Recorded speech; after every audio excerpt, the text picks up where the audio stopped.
Xin chào mừng mọi người đến với Have a Sip uống gì không. Đây là một podcast và nó cho mình một cái dịp mà cứ đều khoảng một tuần thì mình sẽ được ngồi ở chỗ này, cũng thi thoảng di chuyển ra một vài chỗ khác, trò chuyện với một khách mời mà mình tin là thực ra là kể cả không cần đến podcast này thì cũng có thể trò chuyện. Nhưng mà khi được ngồi chứ nó chào đầu đã xin rồi gì. Ok. Rồi, xin giới thiệu các bạn Caric đã đến với Have a Sip. Xin chào tất cả mọi người. Sao cái đoạn chị đang nói giờ em lại cười là như nào? Ý em là trong đầu em lúc đấy đang có cái gì? Không phải là vấn đề là có cái gì, mà là kiểu chị em thân quá rồi, em thấy chị ngồi chị phải giải thích nó dài dòng nữa mà. Dài quá. Đấy, mọi người thấy không? Đấy là một lý do mà không phải là lúc nào mình cũng nên mời cái người mà mình quen lên chương trình, vì là rất là dễ bị xì nhau những cái việc như thế. Nhưng mà thôi, cũng là một cái dịp, đúng không? Vâng. Cái lần trước mà mình trò chuyện với nhau là một cơn ác mộng của Caric. Tại sao? À đúng rồi, đúng. Không, chị phải nhớ là chị phải nói em với chị gặp nhau đi ăn uống trên ngoài camera nữa. Rồi. Lần trước là một ác mộng, còn Vâng. tất nhiên là sau camera thì nhiều ác mộng khác nối tiếp theo. Nhưng mà ác mộng thật đấy. Nhưng mà Caric còn nhớ cái thời điểm đấy là trước Rap Việt này. Lâu trước này, khoảng thời gian dài. ngay sau Người Lạ Ơi một chút. Vâng. Sau cái kiểu mà đến một khoảng. Đúng không? Yeah. Đúng không? Ok. Được rồi. Nếu mà em nhìn lại từ lúc đấy, xong ở cái thời điểm ngay lúc này, và lúc Caric đến sớm 15 phút mọi người ạ, thì cái khác biệt lớn nhất là gì? Khác biệt lớn nhất hả? Của em á? Em nghĩ là cái việc là em mở lòng ra nhiều hơn. Và em cảm thấy mình mạnh dạn làm những cái chủ đề về âm nhạc nó bao quát hơn, thực tế hơn. Đôi khi mình không muốn dùng từ thực dụng. Đó là cái mà em nhận ra trong khoảng thời gian đó. Em thay đổi về cả nhận định về cuộc sống, những thứ mà về tính cách con người và những khái niệm về vũ trụ, bla bla. Khoan nhé, bây giờ mình sẽ nói về cái chữ thực tế và không muốn dùng đến từ thực dụng. Em nói đến cái hình ảnh commercial, hình ảnh quảng cáo, hình ảnh truyền thông của em, đúng không? Nhiều thứ khác đó chị, có những cái góc cạnh khác nữa. Thí dụ như đôi khi mình nghĩ là nếu mọi người cứ nghĩ mình phải chất để mình làm cái này thì mình có nên làm tiếp hay không? Em sẽ bị lăn tăn. Tại vì lúc đó em nghĩ là trong suốt 10 năm làm nghề của em vẫn đi tìm một cái sự khẳng định. Nhưng mà sau cái Rap Việt mùa 1, mùa 2 và một cái quá trình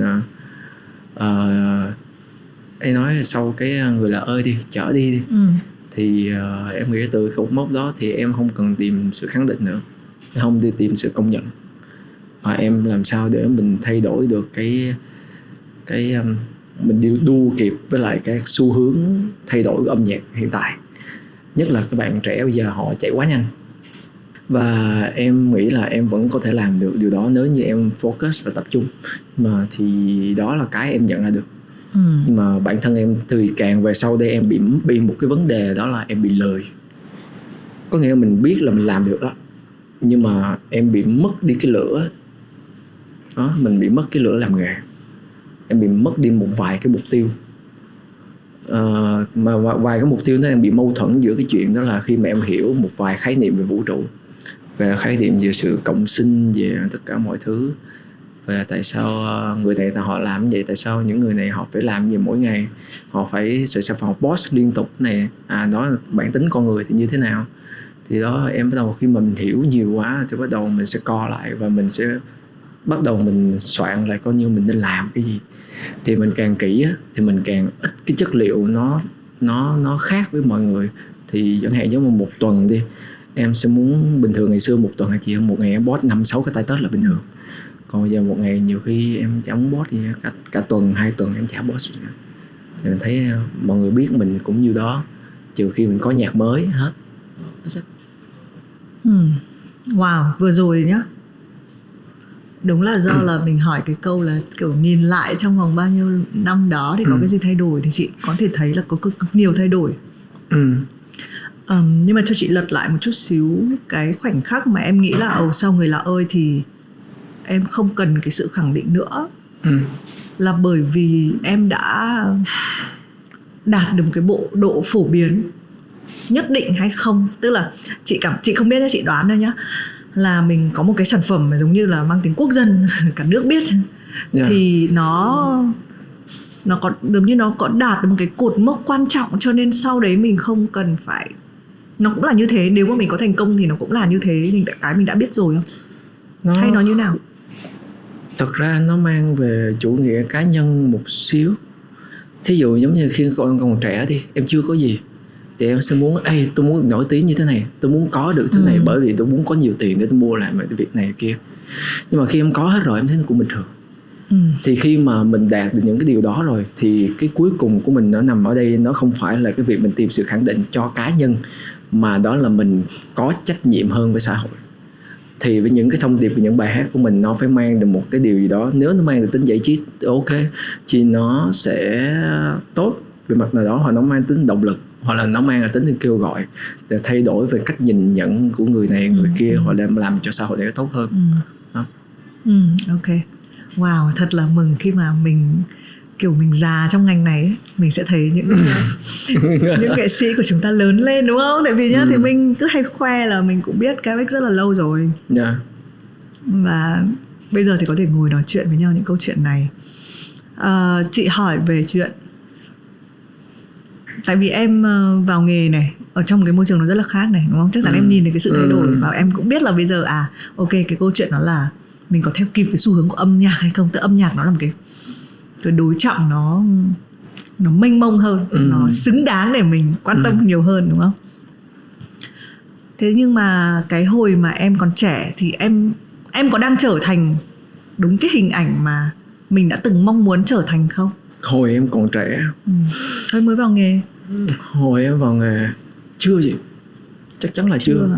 Đó, em cứ nghĩ là lúc mà mình giống như tất cả các bạn trẻ bây giờ, cho dù bạn có những cái bạn trẻ bây giờ có đạt được một số thành công nhất định, các bạn vẫn đang bị mơ hồ và đang bơi trong cái việc là đi tìm định nghĩa về mình muốn gì và cần gì.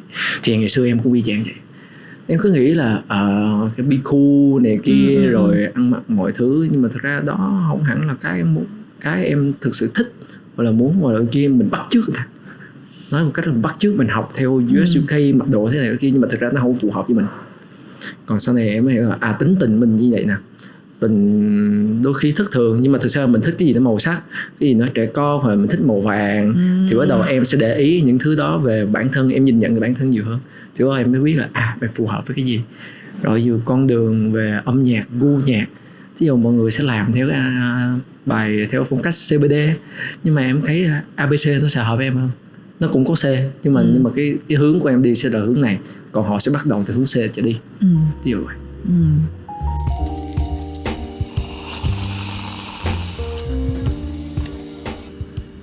Em có một cái hình mẫu nào không? Tức là kiểu nếu mà giả sử mình cũng phải rất là vất vả để tìm thấy mình, đúng không? Chị nghĩ ai cũng thế, kể cả những người trẻ nhất, cho những người ở tuổi của chị bây giờ, chị vẫn liên tục tìm xem là mình là ai, mình có thể làm được điều gì. Chị là Thùy Minh.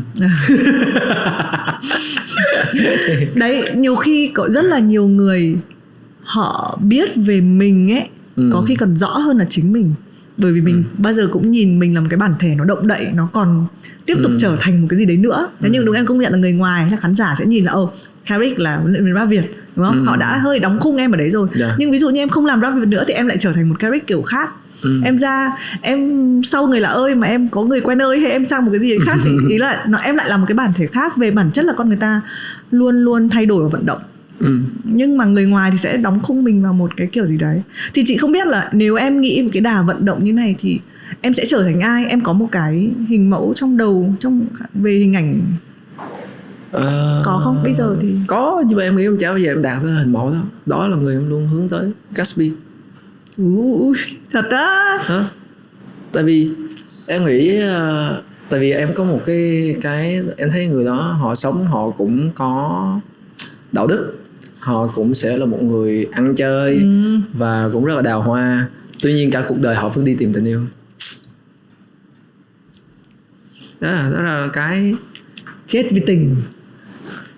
Không có ai nói chết vì tình là một cái dài gì. Cuộc đời này tội nghiệp nhất là mình không biết về yêu. Em nguyện chết vì tình yêu cả cuộc đời em. Này, cái câu nói vừa rồi làm chị xúc động lắm ấy nhá. Sao đó? Nó có một cái kiểu như là đúng, nhưng mà có thể là chỉ những người rất là hết lòng với tình yêu mới có thể có cái cảm giác đấy. Khi mình nhắc đến cái chữ yêu ấy, bộ mình nó hơi quặn một tí, nó hơi có cái kiểu. Tại vì lúc đó là về bản năng cơ, lúc đó là tất cả những cái ký ức hoặc là một vài cái gì đó nó nằm trong tiềm thức của mình thì nó chấp nhoáng cái thì chị sẽ hơi chột. Thế nhưng cái lúc mà em nói câu đấy thì em có đang nghĩ về cái gì không? Không, em không nghĩ gì hết.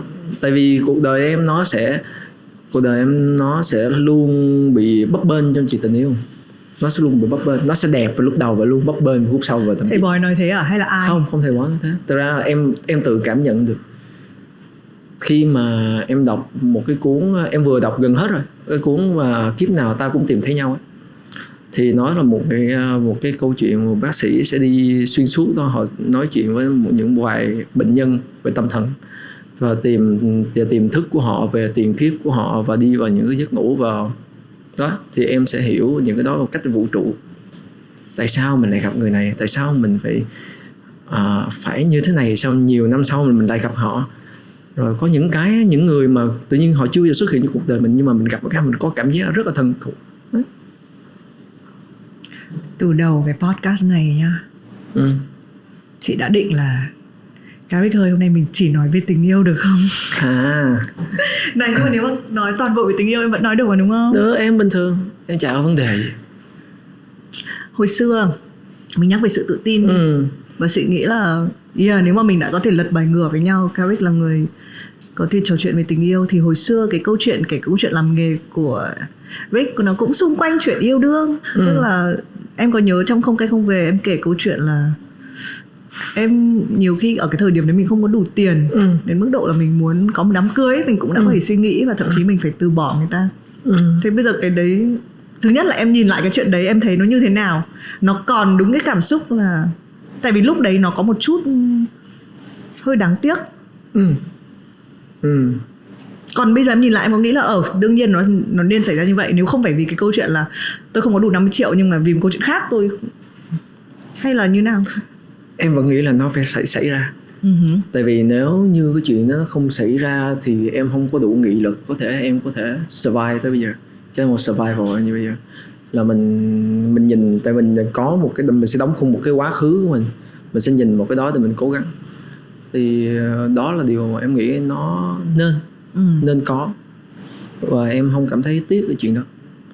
Nhưng bây giờ thì sẽ không có những chuyện như vậy lặp lại đúng không? Nếu bây giờ có vấn đề trong tình yêu của em thì vấn đề chính là gì? Vấn đề chính ở chỗ là sự kết nối tâm hồn. Và tại vì nó sẽ có vài thứ nó khập khiễng như thế này.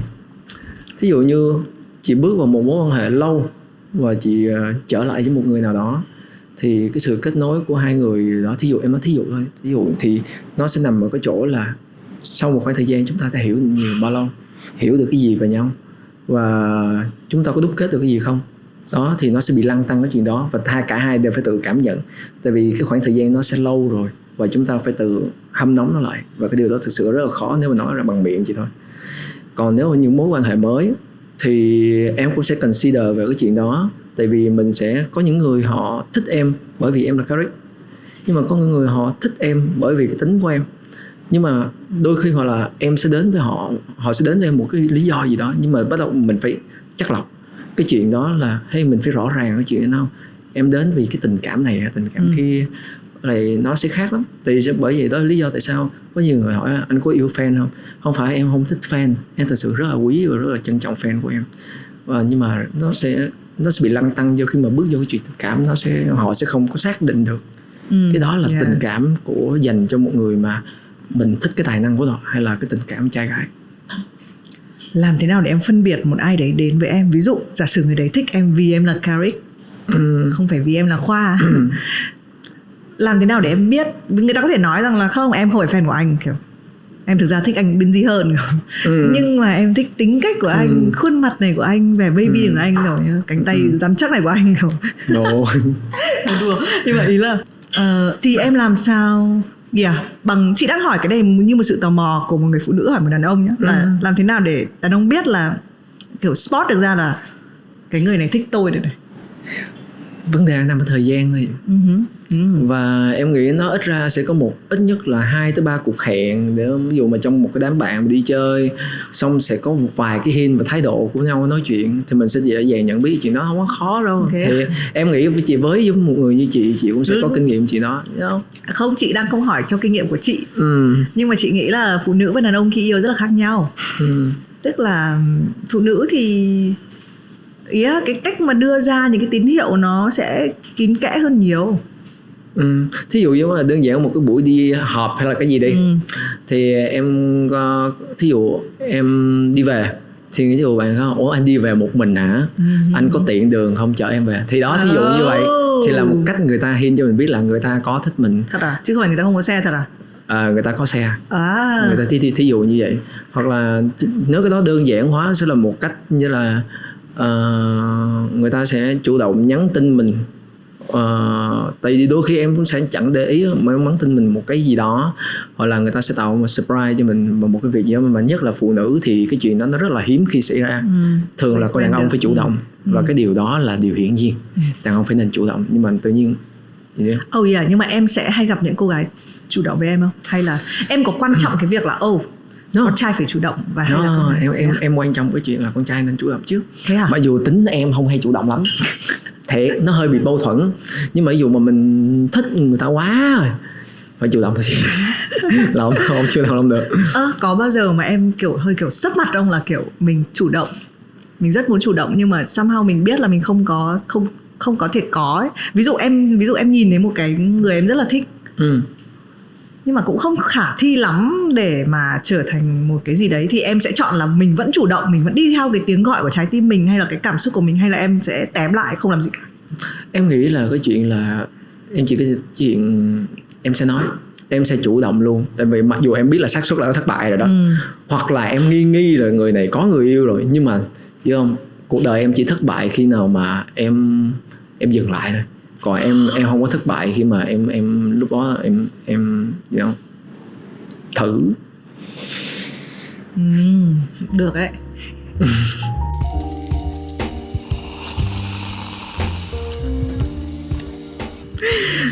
Bây giờ mình nói về chuyện là người nổi tiếng khi yêu. Em có bị áp lực không? Có. Cái tính thì không biết mọi người sao, chứ em hồi xưa thì em nghĩ là cái chuyện mình khoe mọi người yêu của mình nó là một cái gì vui, và cho mọi người biết là hey, đây là người yêu tôi đó, nó sẽ là giống như đăng ký chủ quyền, đóng dấu chủ quyền đó. Nhưng mà sau này em thấy là càng lúc á, khi mà mạng xã hội và mọi thứ bắt đầu họ xôn xao về cái chuyện thị phi họ, và họ soi mói về cái chuyện đời tư cá nhân quá nhiều ấy, thì nó thành những cái chuyện và những cái năng lượng nó không có hay. Tại vì và em thấy rốt cuộc cái chuyện tình yêu cuối cùng cũng chỉ là chuyện hai người thôi. Hay là em có một cái quan điểm gần đây nhất nha, nó hơi có thể nó không giống như những người truyền thống, nhưng mà em có một cái quan điểm gần đây nhất, đó là mình ở bên cạnh một người chỉ cần hai người vui với nhau thôi. Còn đôi khi cái chuyện mà ép buộc phải cưới phải là cái này, em thấy đối với em hiện tại nó không cần thiết. Tại vì giống như là em nghĩ cái chuyện này cưới chứ là một cái cho mọi người thấy là hey, đây là vợ tôi, hey, đây là chồng tôi, chơi với nhau đi. Nhưng mà thật ra có những cái, ví dụ một người phụ nữ họ cũng sẽ cần có một cái danh phận, cho nên chuyện đó đôi khi cũng phải xảy ra. Nhưng mà với em thì hiện tại bây giờ em nghĩ như vậy. Đó là quan điểm thứ hai của em.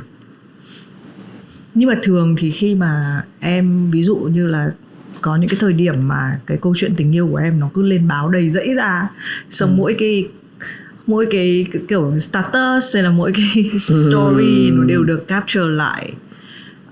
Những cái lúc như thế thì cái cảm xúc của người trong cuộc như thế nào? Thực ra thì với người bình thường thì ít khi sẽ bị và rơi vào chị hay trêu nó sẽ như là hai cái dòng thời gian ấy. Cái dòng thời gian của riêng mình vẫn sống, có thể mình vẫn có bạn gái, cái cuộc sống của mình nó vẫn diễn ra. Thế nhưng nó có một cái dòng thời gian về mặt truyền thông media, có thể là em vừa đăng một cái status gì đấy hay là ai đấy vừa nói cái gì đấy, xong em nhìn thấy nó trên báo chẳng hạn, thì cứ phải sống cảm giác. Đây là phía chị bên ngoài nhìn nó hơi giống sống hai cuộc đời. Rõ ràng là đây cũng là mình này, hình ảnh của mình này, content của mình này. Nó ở một cái không thuộc về mình, không nằm trong cái kiểm soát của mình. Thì những cái lúc đấy nó có khó khăn không, hay là em có để ý là hồi có cái sự xưa đấy? thì em nghĩ nó khó khăn, nhưng mà sau khi em nhận ra được một điều, mình chấp nhận chơi thì mình phải chấp nhận luật chơi. Và em trong cái nghề này với cái vai trò vị trí này thì cái điều nó là chuyện quá bình thường, và mình phải chấp nhận nó, đón nhận nó như một cái điều hiển nhiên hàng ngày phải xảy ra. Cho nên em lúc đó mình còn sao cái chuyện này mình nó lại như vậy ta. Thực ra mình cũng đâu có muốn mọi người phải focus quá đâu, nhưng mà em nghĩ là nhưng mà mình đang là một người làm việc này và mình phải có trách nhiệm và có tính ảnh hưởng tới xã hội và giới trẻ. Thì đôi khi những cái việc họ làm như vậy cũng khiến cho em nhìn lại bản thân. Mình có nên chỉnh đốn lại bản thân và chỉnh đốn lại cảm xúc của mình hay không? That's it.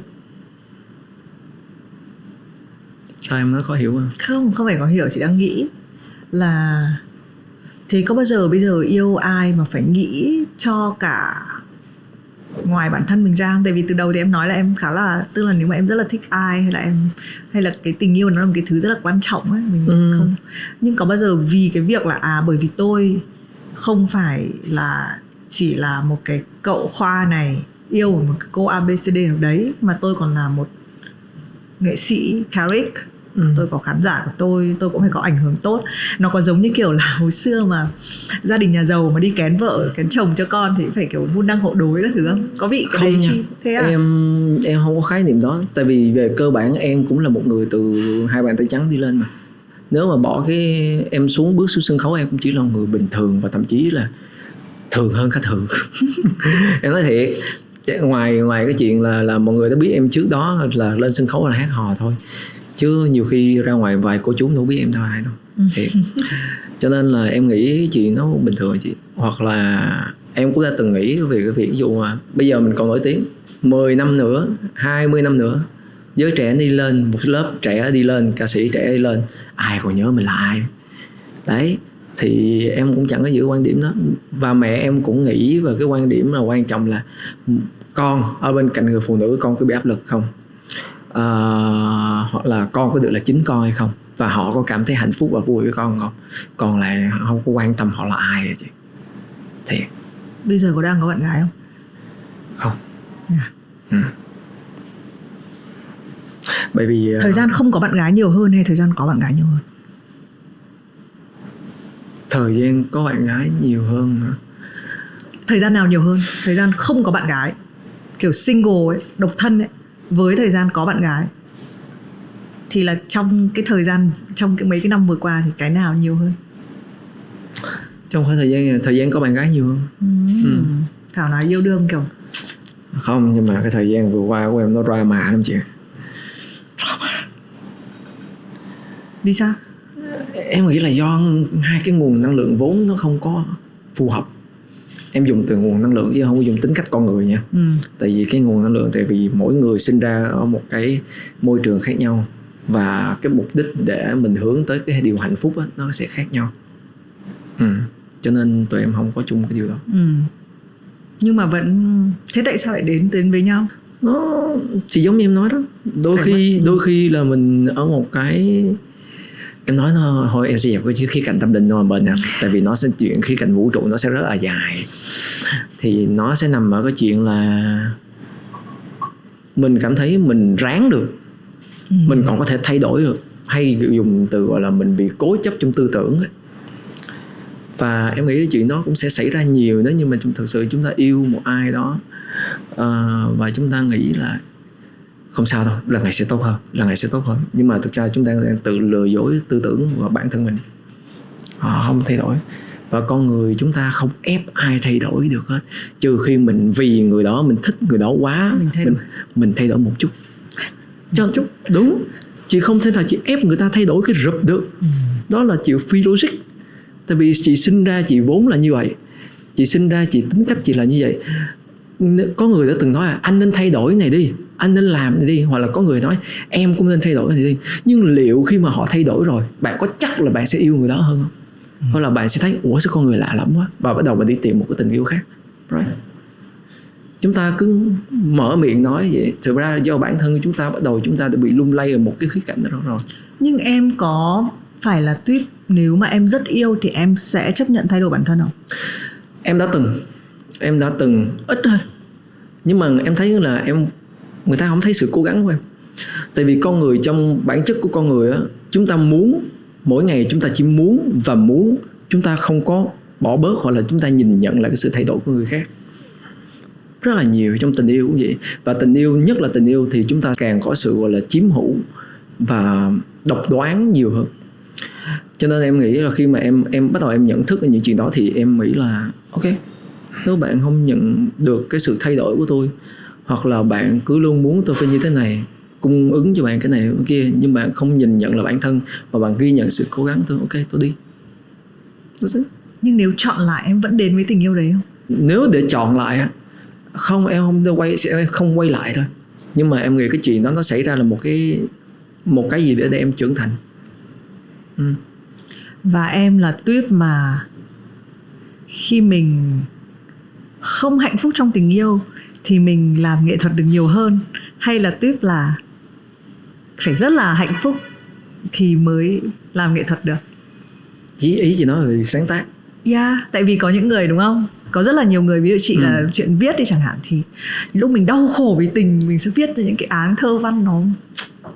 Còn nếu mà mình hạnh phúc, mình hay kiểu mình sống đủ đầy, mình không có nhu cầu phải viết ra nữa. Trong thời gian 2010 em cho 2014 đi, cho tới 2018 đi, thì đó là cái khoảng thời gian em sẽ lạm dụng vô cái nỗi đau của mình để em viết những bài rap rất là buồn.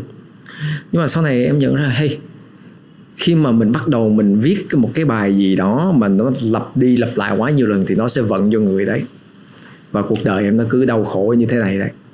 Cho nên bắt đầu em sẽ viết những cái gì nó vui hơn, mang năng lượng tích cực hơn, hoặc là ít ra nó sẽ truyền cho người khác một cái năng lượng. Khi mà họ gặp em, họ cũng sẽ cho em một cái năng lượng tốt đấy. Nhưng mà thường con người ta sẽ thích những thứ hơi mất mát, khổ đau, hay không thể thế à? Những cái bài của em rồi, ôi hồi xưa đúng, hồi tại xưa vì con người mình thích được đồng cảm chị. Con người mình vốn thích được đồng cảm, và chúng ta sinh ra và chúng ta mất đi đều một mình, cô đơn. Cho nên cái chuyện mà họ luôn cần sự thấu hiểu. Cho nên, nhưng mà em nghĩ là em viết đủ rồi. Em đã viết đủ rồi, đủ tới cung bậc cảm xúc buồn có hết rồi. Thì bây giờ em nghĩ mình đang hướng tới một cái gì nó chill hơn. Em thích cái gì nó chill, có nghĩa là nó cũng sẽ mang mát cái nỗi buồn, nhưng mà cái nỗi buồn nó sẽ mang tính là go with the flow. Đó, dạng vậy. Nhưng nó có liên quan đến tuổi và độ trải nghiệm không nhỉ? Có nha. Chẳng hạn như em đang viết một cái bài dành cho cái tour live show của em, nó tên là Bạn Đời. Thế ra cái Bạn Đời đó em feat cho là Jitaki. Thì khi mà em đặt lên cái bàn cân cái verse của em Jitaki thì đúng là hai cái sự trải nghiệm khác nhau, bằng cách hai viết lyric khác nhau hoàn toàn. Có em sẽ kiểu hơi già đi một tí, còn Jitaki sẽ kiểu đúng kiểu Gen Z trẻ đấy. Đó, thì mình thấy đây là một cái điều thú vị. Và mình nghĩ là nó cũng thể hiện được cái em muốn nói cho mọi người là cái tư duy về cuộc sống tình yêu của em bây giờ như thế nào. Rất là đơn giản, rất là mộc luôn.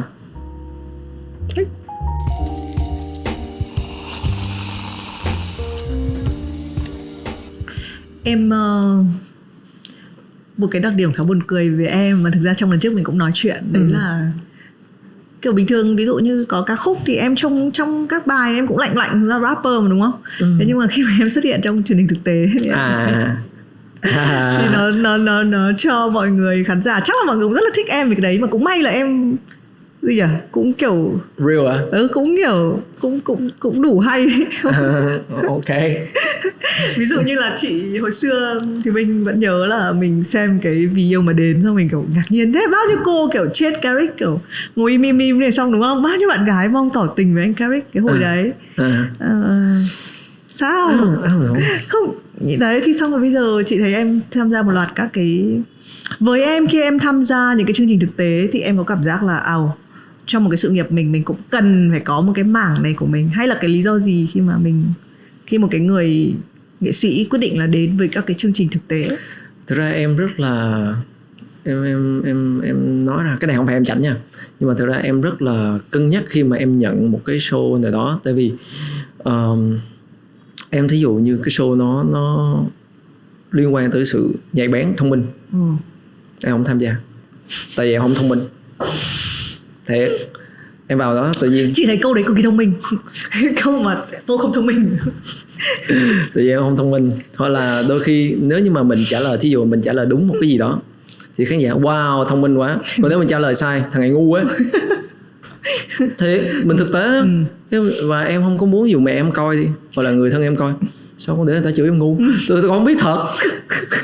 Ví dụ như vậy thì em sẽ cân nhắc cái cạnh đó, hoặc là cái gì nó thuộc về chuyên môn của em, hoặc là cái gì em thích quá nhưng mà em muốn có sự trải nghiệm. Thí dụ Running Man, trời chị ơi, em chơi Running Man đi, em nhìn ôi sao mọi người chơi vui quá, chị ơi tham gia nó cực lắm, em tê.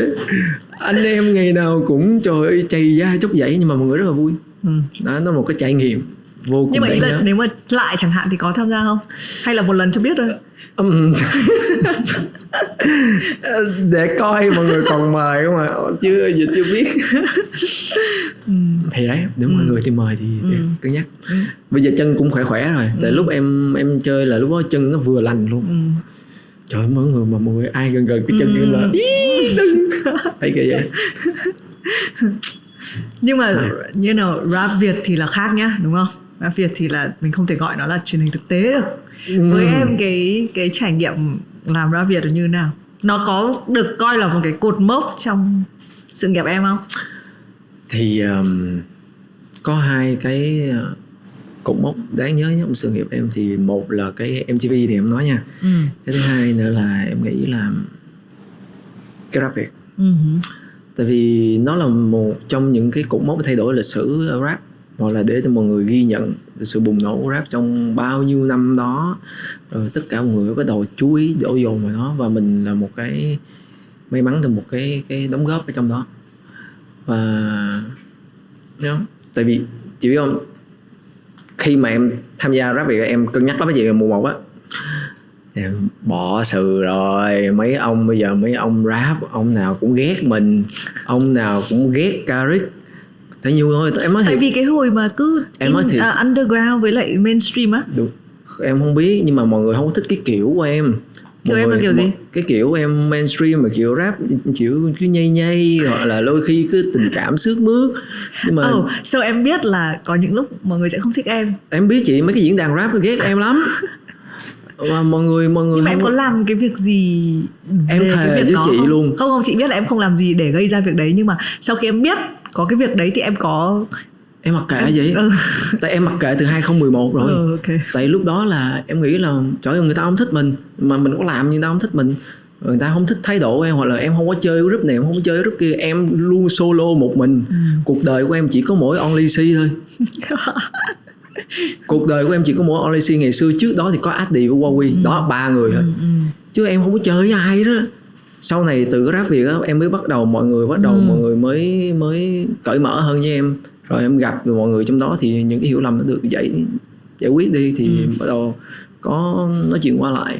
Tức là đầu tiên thì trước khi lên rap Việt thì cân nhắc rất là nhiều. Nhưng mà cái điều gì khiến em lúc đấy quyết định là em có hình dung trước khi em nhận lời tham gia, em có đoán rằng đây sẽ là một cái cột mốc trong sự nghiệp không? Không chị, em không nghĩ gì hết trơn. Em chỉ nghĩ là mình được chơi thôi. Và em nghĩ là để coi, tại vì tính em thích trải nghiệm. Em nghĩ là chắc ok, một mùa là ok rồi. Cái qua tới mùa 2, lúc đó em thân với chị Trị producer bên rap Việt khác. Cái chị Trị nói tham gia chơi với chị. Ok, chơi. Thế nói chơi à. Cái tại em lúc đó em còn nhớ ấn tượng nhất là cái rap Việt concert. Thì em đó là một trong cái ước mơ lớn cuộc đời em, là diễn một cái show toàn rap và nó to như thế. Em nghĩ ok. Tại cái khoảnh khắc đó em nhớ tới lúc đó, ok thôi chơi đi. Thì cũng chơi. Nhưng mà em cân nhắc lắm. Tại rap Việt mùa 2 là tại sẽ có nhiều bạn rap lâu năm ấy, kiểu hơi OG một tí, thì những người đó toàn là những người ghét em không à. Em không ghét các bạn nha, Tại vì từ lúc đó em không có để ý ai á. Có nhiều bạn ra đường còn mặc áo anti Carrick của chị. Có một cái áo như thế à? Người ta tự in à? Có cái ủa Cũng đầu tư nhỉ? Tại sao mới làm như thế nhỉ? Đấy là gọi là không phải anti đâu. Nó có một từ fanty. Tức là vừa là fan, tức là tỏ ra là anti nhưng mà thực ra là fan. Tại vì là nếu mình anti, nếu mình không thích người nào thì mình phải next chứ. Nhưng mà cái sự fan nó đủ để người ta. Xong rồi có nhiều khi em không biết, em phải giữ cái tâm lý á. Trời, vậy mình vô đây mình gặp những người ta ghét mình vậy thì mình nói chuyện với người ta cách nào? Mình nói dù mà rồi mình về, thí dụ họ về đội mình đi thì làm sao mình nói họ nghe. Trời, nó có nhiều cái em lăn tăn lắm trước khi em đưa ra lời quyết định vậy. Nhưng mà rốt cuộc chuyện cũng xảy ra và cũng đã xong rồi.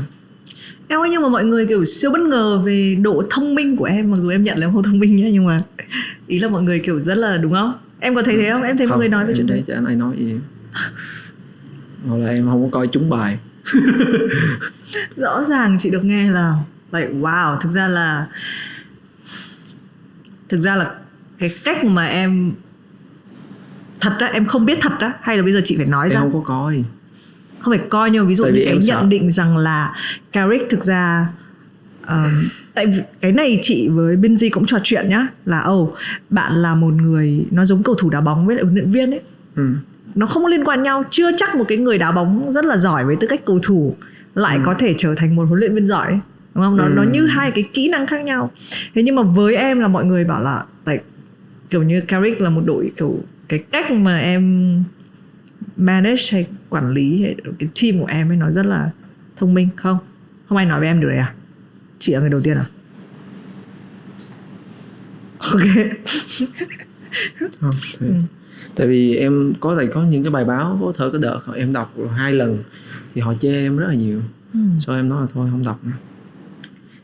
Họ chê về cái việc là tại sao em lại quyết định vậy.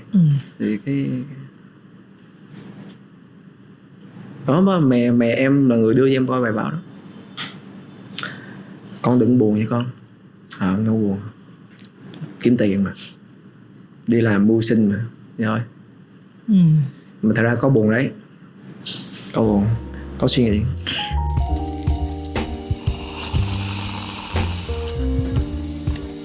Yeah, chị nghĩ chị cũng hay hỏi câu đấy, và rất là nhiều người cũng hay hỏi những người mà làm nghề cái câu đấy là nếu có một cái nhận định, hay là thật là người ta hay đặt cái concept là đánh đổi ấy. Nên là anh có sự danh tiếng thì anh sẽ ngược lại, anh sẽ nhận được những cái lời chê bai. Em có coi đấy, cái đấy là cái khá tự nhiên không? Em có bao giờ có cái lời chê nào mà em không thể nào quên được không? Có cái lời chê nào hả? Em không nhớ, em không còn nhớ nữa. Hoặc là đã từng có mà em không nhớ thiệt. Tại vì không, tính em rất là thù dai. Nhưng mà có những cái lời chê nó không có đáng để em phải thù tới giờ. Ok. Em chỉ rất là thích ở Carrick là em luôn nhắc đến mẹ em trong mọi cuộc phỏng vấn. Mẹ em nhìn nhận sao về cái sự thay đổi của em? Tại vì chị biết cảnh hai mẹ con hồi bị lừa tiền xong rồi. Em nhìn mẹ em mà nói rằng là ít nhất là bây giờ mẹ con mình sẽ đi ăn cái gì. Thì mẹ em trong cái hành trình trở nên rất là nổi tiếng và ảnh hưởng của em như thế nào? Em nói làm sao ta? Thực ra thì mẹ em là người ảnh hưởng trực tiếp, em nói gần như là 99% tất cả sự thành công. Tại sao em lại nói vậy? Tại vì ngay cả em nhớ cái khoảnh khắc nhỏ nhất đầu tiên là em thấy là mẹ em ủng hộ. Đó là khi mẹ em thi MTV á, mẹ em lúc đó là đang bị gia đình vừa phá sản thì không có nhiều tiền. Đó mẹ nói ủa tới tuần chưa, bấm tin nhắn ủng hộ thằng Khoa. Mà mẹ em mua mấy cái sim chị, giờ bấm ngày nào không ngồi bấm á, hỏi mày làm gì mày bấm ủng hộ con. Nghe tới việc nhỏ nhất như vậy á. Rồi thí dụ như bạn bè em qua chơi, rồi mẹ em cũng rót từng cái ly nước, bưng từng cái tô cơm lên, nấu từng cái miếng ăn. Đến nỗi là ba em nhiều khi cọc luôn á. Ủa bạn Khoa nó tự mua chứ. Không thì Khoa nó có bạn nó qua chơi thì con nó vui mà không, thì có sao đâu, có thì có nhiêu. Thì em mới thấy là trời, mình có một người mẹ mà tâm lý nó mà thương bạn mình giống như thương con vậy, muốn gì nữa. Rồi nhiều khi có những lần em cọc đi, là em nói chuyện không hay với mẹ đi, xong rồi cái lúc đó mẹ buồn, mẹ giận em, nhưng mà mẹ biết là em đang một mình. Mẹ lên, mẹ mới lấy đồ quần áo hip hop của em á, mẹ xuống: con đẹp không, xinh không? Trời, đáng yêu lắm.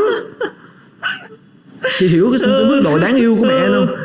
Đó, rồi xong rồi nhiều khi em mua nhà em căng thẳng một chuyện gì đó, hoặc là em ngồi em nghe một bản nhạc thôi ở trong phòng, em: ủa sao con nghe sáng cái này, bài này từ sáng đến tối mẹ nghe ít nhất 100 lần rồi đó. Con coi có chỗ nào nó chưa hay không để con sửa. Tại vì em cứ mở đó, nhiều khi nghe được khúc nào nghe, rồi làm việc nào là làm, xong rồi mẹ đọc mở lên mẹ nghe lại, mẹ em sẽ ngồi nghe. Mẹ thấy khúc này nó hơi cũ nè. Mẹ em là người rất là nắm thời kỳ hiện đại nha. Có nghĩa là biết cái nhạc nào nó cũ, cái nào nó mới, và cái nốt nào của em nó không phù hợp là mẹ em góp ý luôn. Trời ơi, mẹ em xịn lắm chị. Chị nghĩ là nếu có cơ hội chị nên nói chuyện với mẹ em trên podcast này. Nhưng mà mẹ em có ý kiến về chuyện tình yêu của em như nào? Có. Mẹ em có ý kiến. Mẹ em có phải là tiếp người mà sẽ thích một người bạn gái này hơn người bạn gái kia không? Hay là nói một điều là... Không, mẹ em chỉ xét về đạo đức gì. Mẹ em là người xét về đạo đức chứ. Có nghĩa chỉ sao cần... nặng đấy?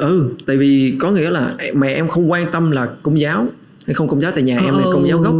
Có nhiều người chứ là cô đạo gì? Cô đạo Phật đúng không? Con tôi công giáo. Thì mẹ, chứ những người mẹ, người cha sẽ nói mẹ không thích nha. Nhưng mà mẹ em không, cứ quen con. Có chuyện đó dù mà đi về ở sau này ở nhau nhà rồi thì cứ ở thôi. Còn cưới nhau thì cái chuyện sau đó làm lễ thì thương nhau, cái chuyện đó dễ. Rồi mẹ em sẽ xét về đạo đức. Có đẹp cách mấy, xinh cách mấy, mà nói chuyện hỗn hào mà không có dạ thưa, không có trước sau là đi mà mẹ em cho đi rất nhẹ nhàng luôn. Ê, nhưng mà chị đoán đấy là em thương mẹ em như này, chắc chắn là cái ý kiến của mẹ em quan trọng đúng không? Có bao giờ mà nó có sự mâu thuẫn, ví dụ em thích bạn gái, em yêu bạn gái của em nhưng mẹ em không đồng ý? Có. Có.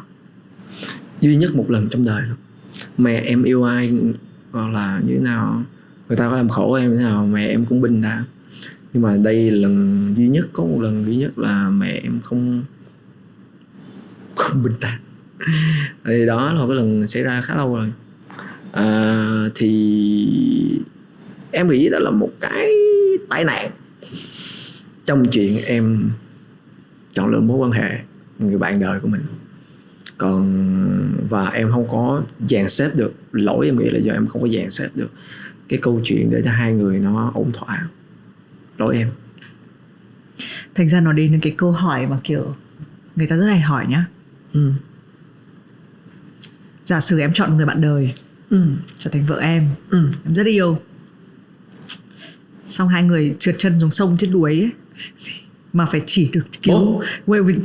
Câu hỏi thôi, giả thiết thôi. Chỉ chọn một để cứu mẹ em và vợ em thì em sẽ cứu ai? Em cứu ai? Sao? Chỉ được một. Tại sao chỉ một? Cái trong khi sức em có thể đỡ hai người. Chị biết, nhưng mà ví dụ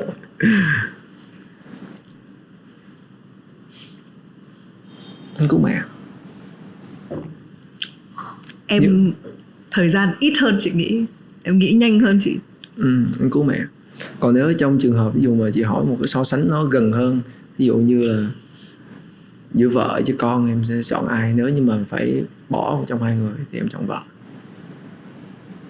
Em có thể mất đứa con nhưng không mất vợ em. Nhưng mà đặt đối trọng với mẹ thì mẹ em chứ. Ok không? Ok. Tại vì thực ra những câu hỏi này câu hỏi cực kỳ khó. Nó khiến cho người ta, nhưng mà chị thấy rất là hay ở em là em có câu trả lời. Sẽ có những người loay hoay không thể chọn được. Không thể chọn được. Kể cả như cái khó hơn này, con mình và bố mẹ mình. Chị là một tiếp người những cái câu hỏi chị không chọn được. Nhưng có vẻ như em nhờ em luôn em là tiếp, em rất là rõ ràng trong cái con đường. Em là có lúc nào em kiểu hơi, nếu mà lúc nào là lúc em hoang mang nhất? Lúc hoang mang nhất khi mà em đặt tham vọng em quá nhiều và em muốn nó phải được giải quyết trong một thời điểm ngắn, quá ngắn. Đó là lúc mà em bị hoang mang. Đây, em đang trong bị giai đoạn này. Tham vọng ở đây là gì và tại sao nó lại phải cần quá ngắn? Tại vì năm trước, năm kia em vừa mua nhà, năm em đang muốn mua thêm một căn nhà nữa và em muốn xây nó trong 1 năm và phải theo đúng ý em tất cả lộ trình vậy, mà trong khi việc em nó còn rất là nhiều và em không có thể mà sắp xếp mọi thứ để làm sao cho nó ổn thỏa được vô cái căn nhà đó. Thế à, chị tưởng một sự hoang mang kiểu nó phải kiểu Thí dụ như vậy thôi. Tại sao cái việc có một cái nhà nó lại khiến cho em phải ý là Tại vì đó là mục tiêu của em không có một mục tiêu gì khác hay là một bài hit hay là một cái gì không cần. Em chỉ nghĩ là mình chỉ cần làm một cái gì đó kỷ niệm và nhớ trong cái sự nghiệp mình, hoặc là đó, ví dụ giống năm nay em phải chuẩn bị một live show, hoặc là em chuẩn bị một vài cái MV sắp tới đó. Từ bữa giờ từ sau Rap Việt mùa 2 thì mọi người thấy là em rất là im ắng, thậm chí em chả nói gì. Mọi người nói ê anh ơi, đến nỗi mà em bây giờ em ghi một cái comment gì đó, anh ơi đừng comment nữa, hãy ra nhạc đi. Tới mức gì em biết không, trời ơi, mấy người làm như tôi không muốn ra vậy. Anh đang em cầm một đống luôn á chị mà không được ra. Chị biết giống như mình đẻ với đứa con mình không cho đi chơi vậy. Đấy, so, khó chịu lắm, khó chịu cực. Không, nhưng chị có một cái cảm giác là cái gì nhỉ, cái tham vọng hay là cái đỉnh cao trong cái sự nghiệp của em, tại sao nó lại nó có đong đếm bằng tiền không, bằng tài sản không? Không, nó đồng yếu một kỷ niệm. Kỷ niệm là một cái nhà hả? Nghe nó tài sản hơn là kỷ niệm. Cái nhà bởi vì em mỗi ngày em cứ bước ra bước vô trong căn phòng, cuộc đời của em gắn liền như cái máy tính luôn.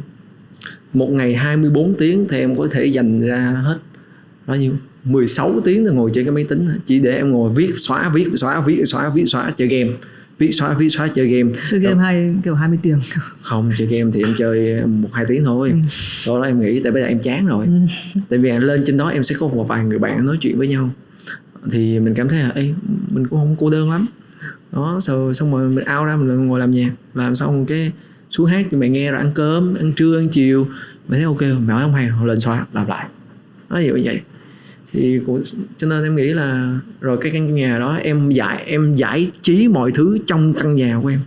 Bây giờ nhà em nó khá xa tất cả mọi người, cho nên nhiều khi bạn bè mọi người muốn qua, mọi người cũng ngại.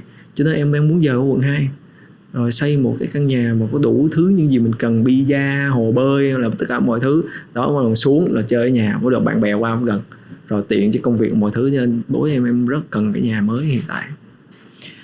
Em có nghĩ cái việc mà khi em còn trẻ, có thể gia đình em khi hồi em còn trẻ gia đình em có thể có một chút khó khăn về kinh tế, nó làm cho cái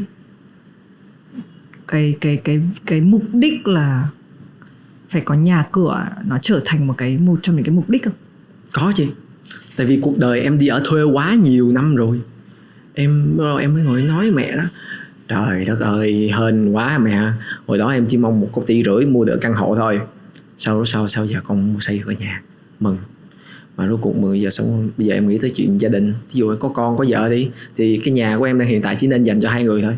Rồi quần áo, tủ đồ các kiểu vợ em để đâu. Cho nên giờ mình phải có một cái nhà khác. Đó là vậy.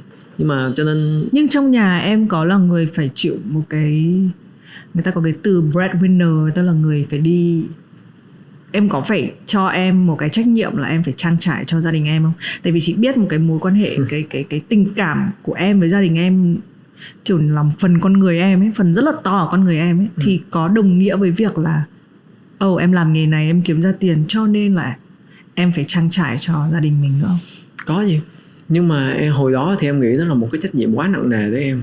Tại vì em còn khá là nhỏ và em chưa có ý thức được chuyện là mình sẽ kiếm được bao nhiêu tiền, thậm chí còn tính đi bán hàng đa cấp nữa. Em bị dụ vô một cái nơi đó, xong rồi em thấy mọi người làm cái trò gì vậy, rồi mọi người nói lương sẽ 3 triệu 5 triệu một tháng. Xong rồi mình thấy có vẻ như cái này nó không ổn lắm. Đó là cuộc đời em cứ đi học bartender, em học quản lý khách sạn, rồi em làm học tùm lum hết gì, rồi nó chả ở đâu vào đâu á. Rồi cái mình nghĩ là thôi, giờ biết gì đó thì Thì em quay lại cho vấn đề đó, thì em vẫn luôn nghĩ là mình phải có cái trách nhiệm đó. Lúc đó em cảm thấy mọi thứ nặng nề thiệt, còn quá nhỏ tới mà em còn trách anh của em nữa. Trời, cái nhiệm vụ này là ổng phải làm chứ không phải là thằng nhỏ xíu như mình làm. Cái mình còn nghĩ thôi, cho tới bây giờ khi mà em đạt xong hết rồi, không, đó là cái điều mình nên cảm thấy vui. Tại vì không có xảy ra những chuyện đó, em không thể nào đương đầu với lại miệng đời, hoặc là đương đầu với những cái áp lực mà mọi người đang cho em bây giờ. Thì bây giờ em cảm thấy em rất vui khi mà mẹ em nói một câu gì nè: con đừng bao giờ con cảm thấy áp lực khi mà con cho ai cái gì hết, bởi vì mình có dư thì mình mới cho, và con nên cảm thấy hạnh phúc bởi vì con cho người khác hạnh phúc.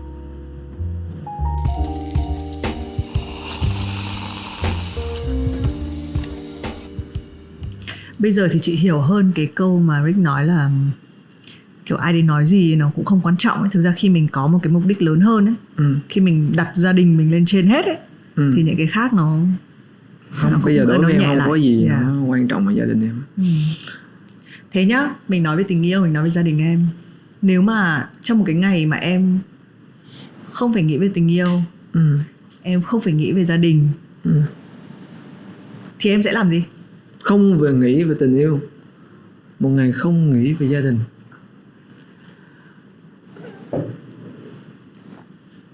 Khó ta, con này khó đó. Không nghĩ về tình yêu và không nghĩ về gia đình. Em sẽ làm gì em cảm thấy vui, hài lòng bản thân mình? Là cái gì? Không biết, tại vì thực ra cuộc đời em nó không quá nhiều khoảnh khắc vui, hoặc là em không cảm thấy được thỏa mãn với những cái việc mình làm để em có thể nghĩ trời sướng quá, mình được làm cái điều này rồi, thì nó rất là khó. Thì em sẽ tìm cách để em làm được cái điều đó, thỏa mãn được cảm xúc của mình. Nhưng nếu em nhớ lại một cái việc gì đấy gần đây nhất mà nó không liên quan đến bạn gái cũ, nó không liên quan đến gia đình, mà em cảm thấy em đã nhất, thì nó là cái khoảnh khắc nào?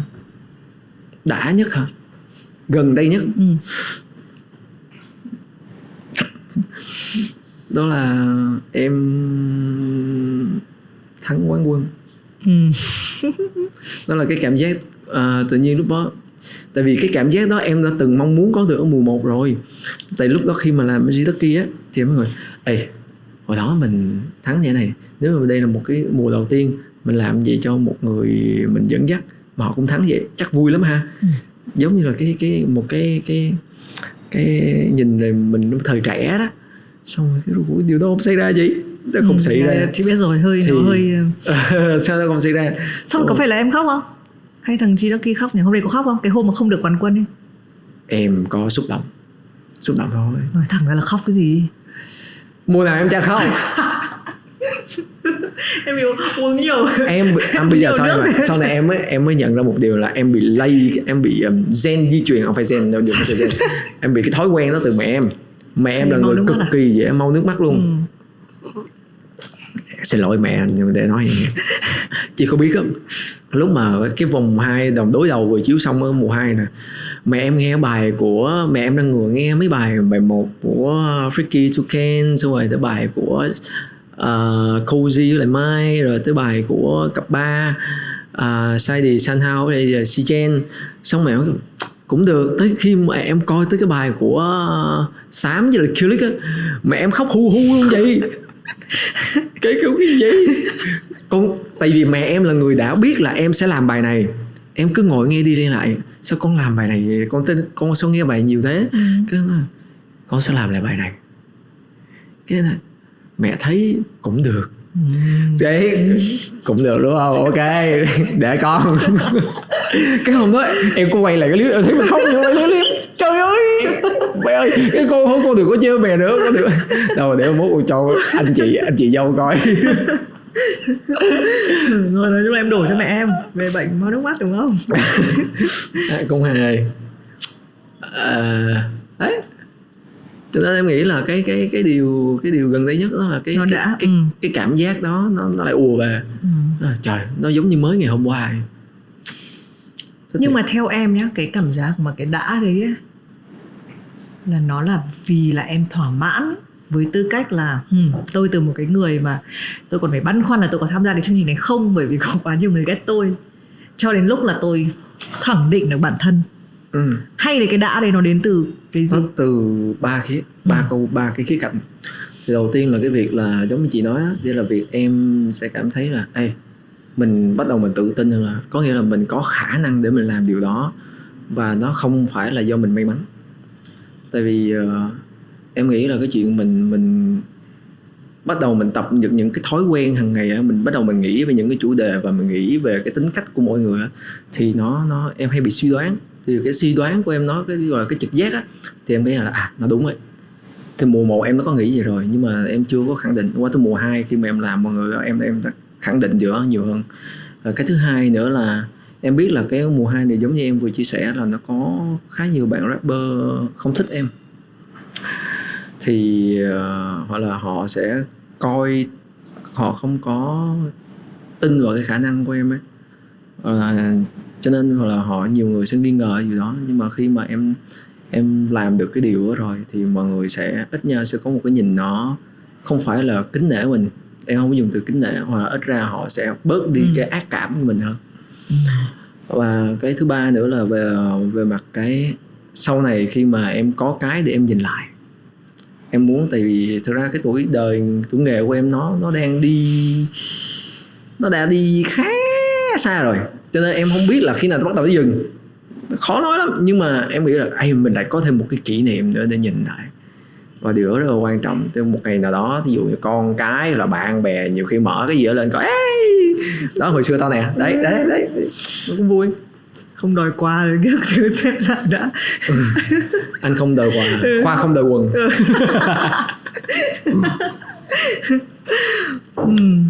Nhưng mà em vừa nhắc đến chữ dừng lại, tức là em có nghĩ đến một cái khoảnh khắc mình dừng lại? Khi nào thì dừng lại?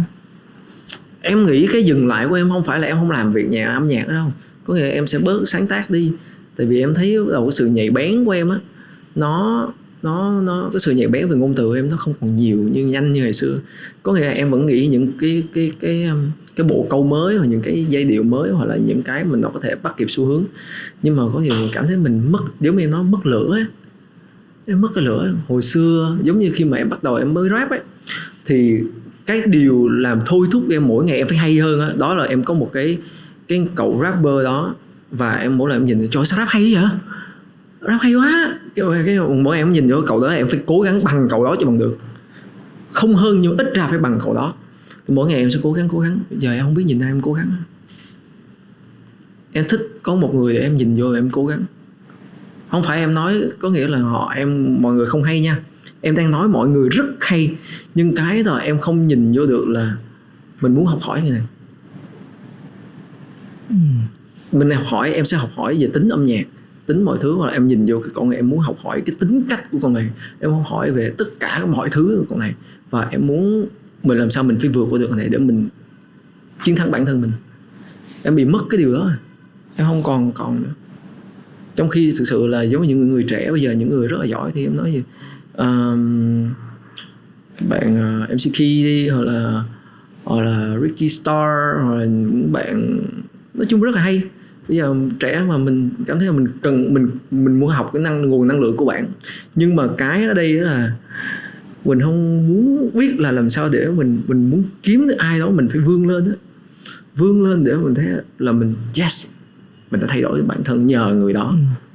Giả sử như là cái việc là cứ mãi, bây giờ em cũng đang hơi kiểu tôi không có ai để tôi học hỏi thêm, và nếu cái việc này nó kéo dài, nếu trong kể cả 5 năm tới em cũng không có tìm được một cái hình mẫu nào đấy để em thì em đứng về sau, em lùi về sau thôi. Tại vì em nghĩ là em sẽ training là một cái người cho một bạn, hai bạn gì đó. Rồi chị nhớ rồi, cái này mình cũng đã nói với chuyện đấy. Tại vì em sau cái rap thì em nghĩ là mình tự tin hơn để mình làm cái điều đó. Tức là em sẽ đẩy thành kiểu dạng collab đúng không? Em có, thực ra chị biết là trong em cũng cộng tác với các bạn trẻ hơn. Sau em sẽ chọn cách là kiểu em collab thôi. Không, và đẩy. Khác. Mình sẽ dạng giống như một cái record label. Ok. Đó thì nó sẽ ok hơn. Thì tức là em có đang tính rồi đúng không? Đã thành chưa? Em đó là một cái mục tiêu. Tại vì em cần một số vài người invest vào nó, làm sao để cho nó một cái quy trình hẳn hoi, chứ không phải đơn giản là mình muốn mình làm. Và thực sự cái đào tạo talent ở Việt Nam, mọi thứ nó đang bị theo một cái quy củ và không rõ ràng lắm, và nhất là nó đang bị thiệt thòi cho nghệ sĩ. Cho nên những người mà họ có tư duy sáng tác và tư duy biểu diễn, và thậm chí là những người họ có cá tính mạnh á, thì họ sẽ không có agree với chị để về với chị đâu. Quan trọng họ sẽ thấy được làm sao để cả hai cùng win-win. Cái đó là cái rất khó. Nhưng em nói điều này hợp lý đấy, bởi vì là chị nghĩ nó cũng là một cái nước cờ cực kỳ hay của nghệ sĩ. Nó cũng chính là cái mà mình đã từng nói là sau khi bạn là cầu thủ đá bóng xong ấy, thì một số người sẽ có khả năng trở thành huấn luyện viên, không phải tất cả. Em cũng thì đó là cái nhưng mà em có 2 mùa rap Việt, bằng cách nào đấy em cũng đã chứng minh, và em cũng nhận ra cái khả năng đấy của mình là có thể, đúng không, có thể train, có thể đào tạo. Train thì em không nói train, nhưng em chỉ có một anh ở trong team làm việc với em, thì anh mới nói là anh ở lại làm việc với em bởi vì em có vision. Cái vision của em nó chính xác, thì em nghĩ thì em có thể sử dụng cái vision đó dành cho những cái talent nữa mà về làm việc với em. Đấy, đó là như vậy. Còn chi tiết mọi thứ thì chỉ khi nào mình làm việc với họ, mình nhìn tính cách họ, mình nhìn cái con đường họ đi, quá trình họ làm, về cả những cái mong muốn của họ, thì mình mới biết là mình làm gì cho họ. Đấy. Thế cái vision, cái tầm nhìn về nhạc hip hop nói riêng và nhạc trẻ nói chung, làm cái người trong nghề, khi em nhìn thì em thấy là chúng ta đang ở cái giai đoạn nào, và sắp tới có gì mới không? Em nghĩ sắp tới trong vòng 3 năm đổ lại thì nó sẽ có nhiều chuyển biến ấy. Cá nhân em nghĩ là trong 3 năm đổ lại nó sẽ có nhiều chuyển biến. Và nếu như mà những cái chuyển biến đó nó không những cái bạn trẻ bây giờ đang được chú ý tới, là nếu như họ không, trong 3 năm họ không có sự đột phá, thì bắt đầu mọi thứ nó ngang phè luôn. Em thề hả chị? Tại vì bây giờ mọi người đang, tất cả các Gen Z họ đã mặc định được cái dòng nhạc họ thích rồi. Và tất cả những người artist họ cũng đã biết là họ cũng đã nắm được là cái tinh thần là những người ta thích cái gì để người họ làm ra được cái sản phẩm đó rồi. Nhưng mà cái thay đổi cái hip hop Việt Nam mình á, và giới trẻ, nhạc trẻ thì em hay nói mấy cái bài ballad này kia, thì mọi thứ người ta đã đóng khung vô cái chuyện đó rồi. Thì nhưng mà những cái người trẻ Gen Z và những người có thể tạo ra sản phẩm á, họ bắt đầu họ có những cái chủ đề nó hay ho hơn. Nhưng mà nếu cái chủ đề hay ho đó họ không được nâng tầm, em dùng chữ nâng tầm ở đây có nghĩa là nó phải được chỉnh chu theo một cách nó mang được cái câu chuyện, và cái âm nhạc nó phải được sự chất lượng ấy, chứ không phải làm nhạc một kiểu cẩu thả ấy. Thì nhạc Việt Nam mình nó cũng sẽ kiểu như vậy, nó sẽ bị đều và trong 3 năm. Và trong 3 năm tới thì em nghĩ là em đang làm gì ở đâu, như thế nào? Em nghĩ nhà em chắc đang bế con. Đang bế con rồi cho con. Thật, 3 năm thôi á? Nhanh mà. Nhưng em còn chưa có người yêu mà. Thì biết đâu được. Đi qua Thái Lan tự nhiên có vợ, hoặc là đi qua Philippines. Thật em đang không có yêu không? Thì sao mà phải cứ ngồi xăm soi em vậy? Không phải xăm soi, chị chỉ kiểu trong logic. Tại vì đẻ con ấy là mất 1 năm rồi. Thì em chỉ có 2 năm để vừa cưới vừa làm người ta có bầu thôi. Em tự tin chứ hả? 9 tháng 10 ngày rồi là ra rồi. Ý là mình biết rồi, nhưng mà thì có phải là mất 1 năm rồi không? Hơn 2 năm thì 3 năm. Em đang bế con nhá, thì con phải có cái gì để bế, phải đẻ ra đúng không? Em cộng trừ nhân chia hơi sai đúng không? Không, thì 2 năm sau có vợ có người yêu. Hứa nhá. Không hứa. Tại sao phải? Tại sao không tự tin hứa? Hứa trông đẹp trai ngời ngời này nói trước bước hôm qua. Trời, tình yêu nó là một cái chuyện, và có con cái là duyên số. Tình yêu nó cũng là như vậy. Thế mà dám nói 3 năm sau có con. Thì hy vọng. Em nói thí dụ thôi. Chứng tỏ em nhát. Em nhát mà. Em rất nhát. Em nghĩ chị mới biết điều này rồi. Chị biết nhưng mà chị vẫn không. Tại em nói như đinh đóng cột, đâm ra chị nghĩ là nó phải có một cái gì đấy. Em chỉ hy vọng thôi gì. Hy vọng. Nói thiệt nha, em rất muốn có con. Em tại vì cuộc đời tất cả các thăng trầm nỗi buồn em đã trải qua hết rồi. Bây giờ thì mới biết cảm giác là 100 đứa con nó như thế nào. Chúc mừng em. Sao vậy? Đến lúc đấy em muốn rút lại cũng không được đâu. Thế thôi thì em chơi lâu hơn.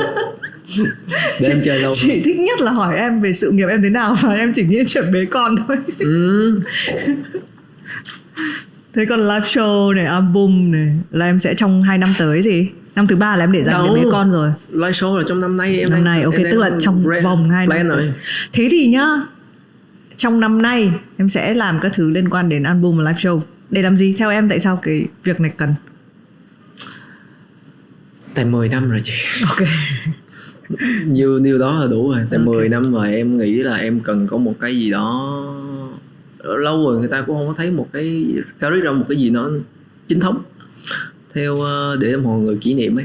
Thì ra một cái album, nói album vậy thôi, chứ bây giờ ai ra album là thua ấy.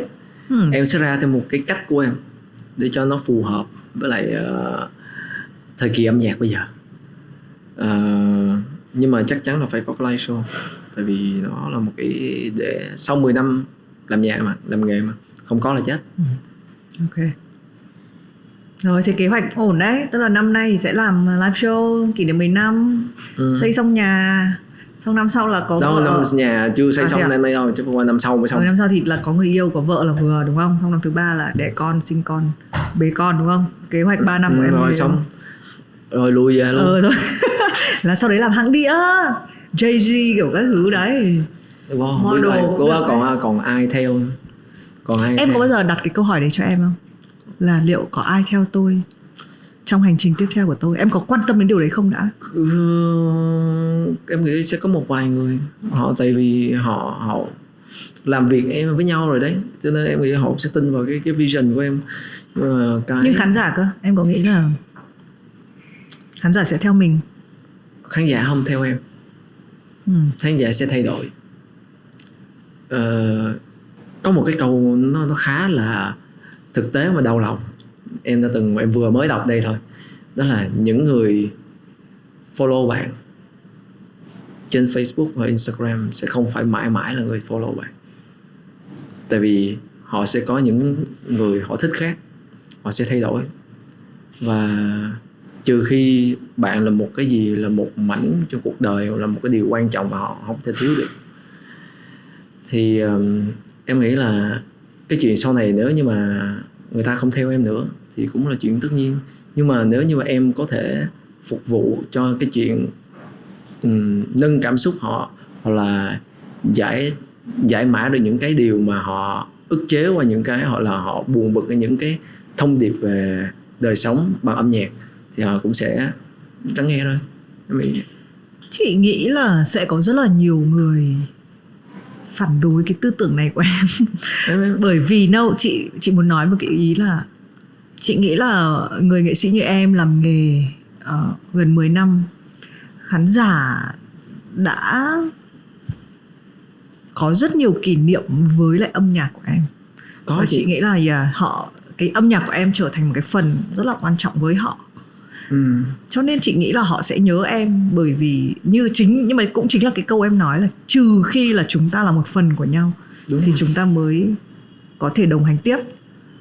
Thì chị nghĩ âm nhạc của em là một phần quan trọng của nhiều người đấy.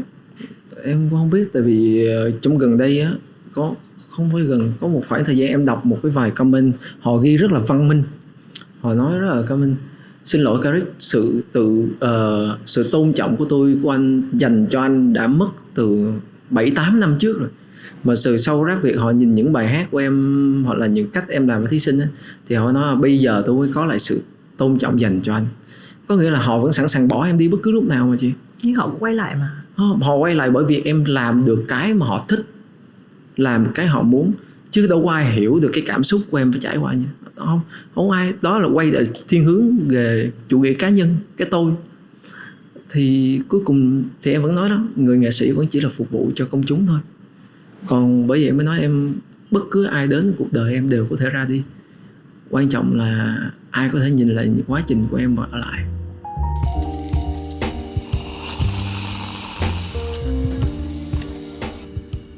Em làm chị khóc bây giờ. Thế em nói thiệt, đây là một podcast buồn à? Không, bây giờ em chỉ cười quá cười. Chỉ nói đùa thôi. Chị nghĩ là mỗi lần nói chuyện với em thì quá nhiều cảm xúc. Nhưng mà cũng vui mà. Tức là chị thích nhất ở em ấy là lúc nào mình cũng nói thật. đúng không? Thường thì cái sự chai cảm xúc của một số những người làm nghề lâu và làm những cái show thực tế là người ta không còn thật được nữa. Họ sẽ có một cái công tắc ấy, khi mà máy quay bật lên auto thì nó sẽ là một cái hình ảnh khác. Nhưng mà chị cũng tin là tất cả những cuộc trò chuyện của mình hay là tất cả những gì mà khán giả đang nghe thì là đây là Carrick này các bạn. Bây giờ nhá, một câu hỏi cuối cùng nhá. Ok chị. Đợt này em cũng đọc sách đúng không? Em có. Nếu ngày mai em lên hoang đảo, không biết ngày trở về, khi đi chỉ mang theo một cuốn sách, thì đấy là cuốn gì? Nếu được mang theo một cuốn sách. Một cuốn thôi. Giờ chị bắt em dò lại trong đống sách của em. Hay một kiểu cuốn sách được. Có cái gì ngay lập tức em nghĩ ra khi em nghĩ là em phải lên hoang đảo và không biết ngày trở về? Một cuốn thôi. Muốn ăn được ăn. Muốn ăn được ăn. Tại sao? Tại vì em nghĩ cái vấn đề khi mà em trên đó thì em sẽ bị hoang mang. Và cái chính của em nó vẫn nằm ở chuyện là trong nhiều năm em sinh ra và lớn lên làm người thì em chưa kiểm soát được tâm lý của em. Và khi mà em gặp những sự cố và những cái chuyện mà nó không hay trong cuộc đời mà em sẽ rất là dễ bị tổn thương ấy, và em sẽ tìm cách em cách ly ra khỏi những cái chuyện đó, hoặc là em sẽ không muốn tiếp nhận những cái thông điệp hoặc là những cái nhìn những cái người đó lãng vãng trước mặt em có xu hướng đó. Cho nên em nghĩ là khi mà em đọc cuốn đó thì em sẽ cảm thấy là mình kiểm soát được chính mình, hoặc là mình sẽ biết đương đầu mọi thứ sau một cách nhẹ nhàng. Ok. Không, chị không có cái điều gì bổ sung cả, vì là mỗi người ở trong một cái tình huống như vậy. Tất nhiên là chúng ta không đến nỗi là đến mức là ngày mai ngày kia chúng ta phải lên hoang đảo và không biết ngày trở về.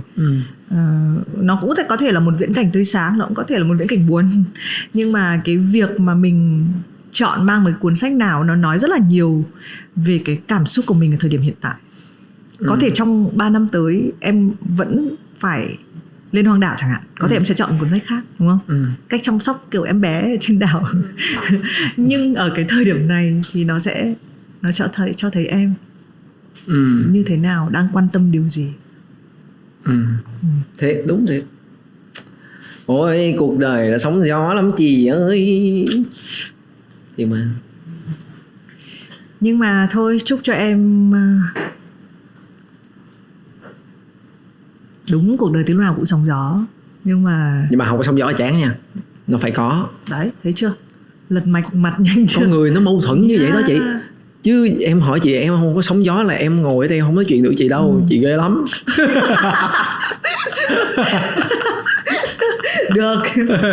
Được, cú chốt này được không?